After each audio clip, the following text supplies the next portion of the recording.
I'm so excited to be here with you this morning. About 10 years ago, I saw a book, and the title caught my eye, so I bought it, I read it, and it changed me. That book was The Good News About Injustice. I thought, what possible good news could there be about injustice? But what I found out is that I, and each one of you, we are the good news about injustice in our world. It was written by a man by the name of Gary Hagan, and he started the International Justice Mission, and it's one of several that I will briefly touch on this morning. It was my introduction into human trafficking, aka modern-day slavery. I had no idea that it existed in our world today and to that extent. What I found out was there is more slavery in our world today than there has ever been at any point in history. As a matter of fact, there are more slaves as we sit here this morning than there were in the 400 years combined that people were taken out of Africa and sold all over our world. And I thought, how can this be? How can this be happening today? Then a couple of years ago, I found myself at a Catalyst event in Indianapolis, and I heard a woman speak. Her name was Christine Kane, and she's an amazing pastor. And her husband started the A21 campaign, which is another anti-slavery organization. And as I sat in that auditorium amongst thousands of people, God was speaking directly to my heart, and he said, Brenda, you need to do something about this. And I thought, me? What can I do? But I went home from that, and I began to educate myself. I read everything I could about human trafficking, how it works, how it operates, what happens in it, who's most vulnerable, how do we prevent it, how do we bring those to justice, how do we bring justice to those who need it. And I have worked with teens for over 25 years on a volunteer basis, and the more I learned about it, the more I knew that they are the ones on the front lines, and they need to know about it. So I began to develop a program that is an interactive introduction to human trafficking for teens. And if any of you are interested in learning more about it, see me after or give me a call. But in the process of doing that and learning more about it, I learned that modern-day slavery is broken down into five basic categories, the largest of which is the slave trade, is the slave labor industry, and that is by far the largest worldwide. But what about here? What about in our great nation of the United States? And that is the sex slave industry, and it comprises by far the majority within the United States. And I thought, how can this happen right here? Must be in those big cities, and it is. But it's also in the small towns, the rural areas, and in your neighborhoods. So when I wanted to develop this for the teens, I got in touch with Sister Jeanette Busen in Beaver County, and she started the Coalition Against Human Trafficking in Beaver County. A side note, that Westmoreland, Allegheny, Beaver, Lawrence County all have an anti-human trafficking organization within their counties working to battle this problem. Butler, however, as yet does not. It's needed, but it's not here yet. My sister Jeanette gave me this wonderful little DVD, and the DVD is about 20 minutes long. I would love to show it to you this morning, but obviously we don't have the time. And it goes into the background of two American girls, one of which was trafficked on her 13th birthday, and the other that was this close to being trafficked. The only thing that kept her from being trafficked was an ex-boyfriend who was aware of human trafficking and how the traffickers work, and he stepped in and literally saved her life. The DVD was produced by Shared Hope International, of which I am now an ambassador of hope for, and it's a great resource to have. But as I learned more about it, I learned that 99% of buyers in the sex slave industry are men. The average age of a child sold into the sex slave industry is 13 years old. That's the average age. If properly groomed, and we'll talk about that grooming process here in a minute, but properly groomed, if they get a kid between, say, 12 or 13 years old, that child is worth up to $250,000 for that trafficker. So we're talking big money. And the traffickers are very skilled. They're intelligent. They're networked together. They know what they're doing. This is no, Pretty Woman, that movie, and I enjoy the movie, but that has nothing, not even remotely close to what these teens go through and how the trafficking works. So when we look at the United States, California leads in human trafficking, and that made sense to me. It's a huge state and has a lot of coastline. Secondly is Texas. The third highest state for human trafficking is Florida. Can anybody tell me what the fourth highest state is, or what you think the fourth highest state would be? Yeah, and you're right. It is Ohio. And when I read that, I was like, what? What is possibly in Ohio? There's nothing there. But what I found out is they've got a lot of main highways that run back and forth. Traffickers move their commodities, because they're not looked at as people at all. They move these kids back and forth on the truck lanes all the time. They're bought and sold at truck stops all over the United States. So that is one very popular way that they do it. I also tend to think that somewhere along the way, Ohio got a little jump on educating just the public, but their police forces and everybody else on recognizing human trafficking, because trust me, it is everywhere. The fifth highest state is New York. We are currently ranked 9th. A few years ago, we were 12th. We are now 9th. And I do believe that's a positive thing, in that because of the education that's going on, and people are more aware of how human trafficking works and what's going on, that then we are able to come against it, to stop it. So the grooming tactics, I briefly mentioned that. Here are some of the grooming tactics that the pimps use, or the traffickers use.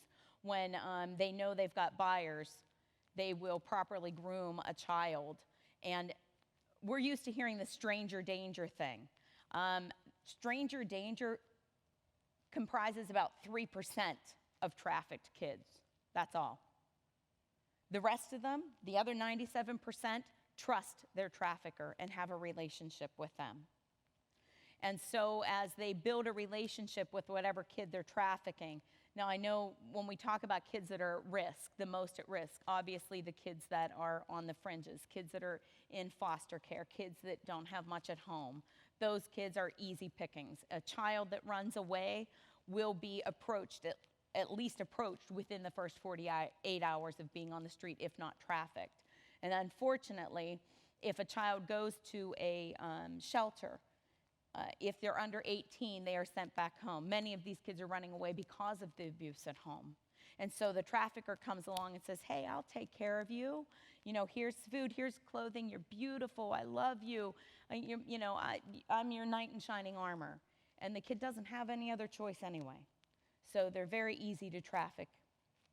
But what about the kids that are in loving homes, coming from good parents and good families and good backgrounds, and all those protections are in place?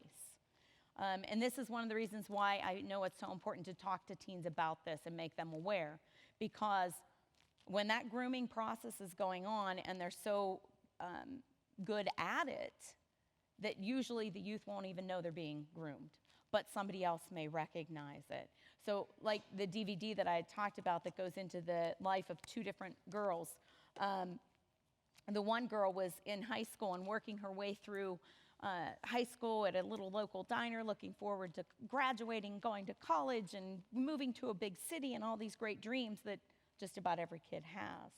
And so an older gentleman was frequenting the diner where she was at and was just making small talk and conversation, and no problem, right? Well, what he was doing was getting information from her. So a few weeks later, they sent in this college guy, very good-looking guy that just was the man of her dreams, the man of her dreams. He knew all the right things to say, and before you knew it, he had, she was snuck out and didn't tell her parents where she was going, and she got to meet his friends and where his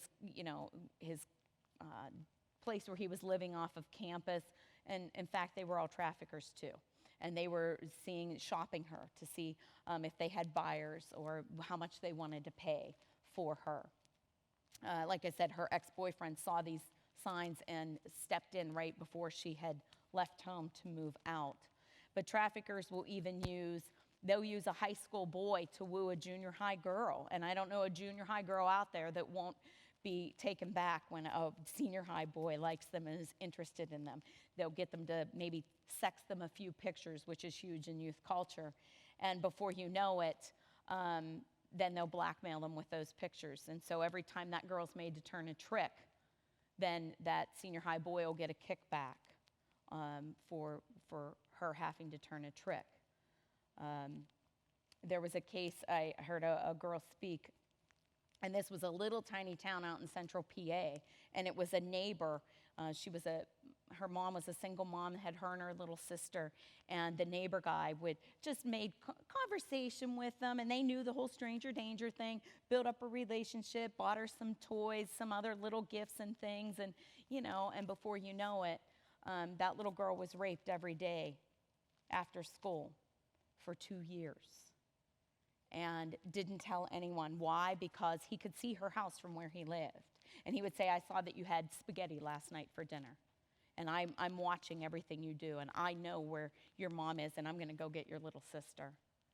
And that's why human trafficking is the fastest growing crime worldwide, and definitely the fastest growing crime within the United States. It's second only to drug trafficking. But more and more drug traffickers are learning that human trafficking is not only more profitable, but it is also with less risk. When I talk to youth, I explain it this way. If I'm a bad guy and I want to make money, I go over here, I get $50 worth of drugs, I sell it for $100, but then I've got to go back and get more drugs to sell it again. But if I'm a human trafficker, that same $50 worth of drugs, I give it to this kid, maybe unbeknownst to her, then I've got a line of 10 men standing here waiting to rape her and pay me $100 a pop. So in less than a day's time, I just made $950. Not only that, I've properly groomed her. There's no way she's going to tell anybody because she doesn't want this to happen to her sister or have a family member killed. They're highly educated in what they do. Matter of fact, they write books on it. Amazon, and I'm hoping they took it off by now, but Amazon had books on their website that you could buy teaching one trafficker how to traffic for another one. Was not that long ago, you could actually pay for your rape of this child on your PayPal account because you wouldn't want that bad guy to get your information. Now, would you? They've worked under the guise of so many ways and had so much power with that. And it's in great part due to this lovely little device here. Because right now, they are literally at your fingertips. You can order a child the same as you can order a pizza with exactly what you want and have that child delivered to your hotel room, delivered to your home, your car, wherever. There's no more CD driving down the road and picking up a hooker. That's gone. That this is how the traffickers are working. Just recently, we've had 2 massage parlors shut down right in Cranberry. And there's been 2 busts at 2 different hotels in Cranberry for human trafficking. Is it here? Yes, it is. Last March, I was part of a talk at the Beaver Falls Library on human trafficking. And at the end, we had a question and answer session. There were 6 of us on the panel. There was a retired DA. There was a detective for the area, Jeanette from the Coalition Against Human Trafficking for Beaver County, somebody from Children and Welfare Services, myself, and a woman from a ministry called Standing in the Gap. It's a street ministry in Beaver Falls. So the question was posed from the audience, is this really a problem in our area? And she said, I think I can answer that. She said, 4 years ago when we started our ministry, we might see 1 or 2 new girls a month. She said, now we're seeing 15 to 20. Yes, it's happening here in our area. And these, don't think that they're 20 or 30-year-olds. They might look like it, but they're driving down in their parents' nice vehicle with a little sticker on the back window of what high school they go to. See, when I started learning about human trafficking, I knew that anywhere there's a large concentration of men, that human trafficking goes up, such as the Super Bowl or things like that. We've heard about that. But my light bulbs in my head started going off because I thought, we've got a plant right here in Beaver County being built. 6,000 jobs, and most of them transient and most of them men. I don't think you can drive anywhere in a 5-mile radius and not come in contact with a gas well. All of these things are awesome for our economy. They're fantastic. But they are also raising our human trafficking. This is strictly a demand and supply industry. If there was no demand, there would be no supply, and we would not have to worry about our children being sold into this. But the fact is, it's here. And the only thing the traffickers want us to do is to be quiet, because then they can continue to work. So what can we do about it? What are the signs? Well, first off, what can we do about it? We can talk about it. This conversation right here, keep it going in your homes, communities, churches, schools, workplaces. Make people aware. Number 2, I have a paper that I gave you there that has the phone numbers on it, the hotline phone numbers. Put them in your phone. I don't care if you put them in right now, but get them in your phones. So when you see something that doesn't seem right, older guy with these younger girls, something seems a little shady, call, report it. The more reports they get in certain areas, then the more they can go in and make a difference in those areas. Be aware, once again, of the signs. A younger girl with an older boyfriend, new clothes. That's another reason why I talk with the youth. Because a lot of times, how many of you have teenagers or have raised teenagers? Okay, we all know they get real weird about 12, 13, 14 years old.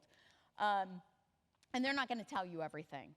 But a lot of things that the traffickers do will buy, the kids will have expensive clothes, a new expensive purse, nails done, tans done, hair done, those kinds of things. So some of them as parents, if you're watching, you're going to see. Other ones, the kids are going to hide those new clothes. They're going to show it off at school, but not at home. So being aware of different signs. Pornography. 1 out of every 5 pictures on any porn site is of somebody under the age of 18. Stop the porn. I want to leave you with this thought. This is a book that Linda Smith wrote, and she is the woman that started Shared Hope International, and it's called Renting Lacey. It's an excellent read if you want to really understand how it works and for our children here in America. But she wrote this poem, and I want to read it to you. The poem says, when I grow up, I want to be a prostitute. I want to be used by men however they like. And I'll say, oh, baby, yes, I love it. I love everything about you. And I'll hold back my vomit and keep my smiles on my face so that they'll stop slapping me. But because I love it, because I love the taste of everything about them, they'll say I'm a slut and a dirty little girl who needs to be punished. They'll burn cigarettes into my skin, jab me any place they like, bloody my nose, blacken my eyes, laugh at my tears, hold a gun to my head, cut me, tattoo me. As their eyes grow large and excited, I'll scream and I'll cry because I can't beg, or because I can't fake it anymore. I don't want to be riding a pink bicycle with a basket in the front. I hate those little girls who walk down the street held tightly by their father's hand, fathers who look at me with disgust and cover their daughters' eyes so they won't see me. I don't want to be one of those girls with a decorated bedroom and frilly pillows on my bed. I don't want to giggle and talk about whether or not a boy likes me. I don't want to decide for myself to wait for marriage and be a virgin. When I grow up, I don't want to attend college, consider on whether or not to join a sorority, have my own apartment. I don't want to try different career paths to try and figure out who I am. I don't wish for a wedding day in a church or on a beach with bridesmaids and my dad walking me down the aisle, little flower petals beneath my feet. Who cares about baby showers and decorating a nursery? I don't want to learn how to cook or decide between being a stay-at-home mom or a working mom. I don't want any of these things because when I grow up, I want to be a prostitute. Now, can anyone believe that? Edmund Burke said, the only thing necessary for the triumph of evil is for good people to do nothing. I don't know about you, but I am done doing nothing. Thank you for your time.